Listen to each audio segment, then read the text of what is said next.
நாள் நம்மளை விட்டுட்டு போக மாட்டான்.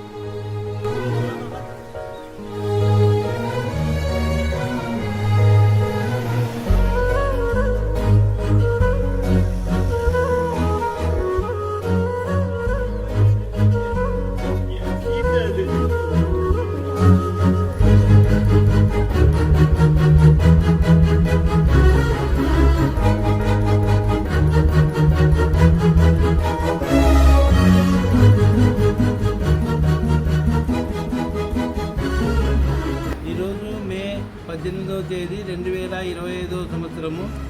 ఈరోజు దిలీప్ మరియు జయలక్ష్మి గారుల వివాహ దినోత్సవ సందర్భంగా మన వృద్ధుల ఆశ్రమంలో ఆశ్రయం పొందుతున్న వయోవృద్ధులకు అన్నదానం చేశారు.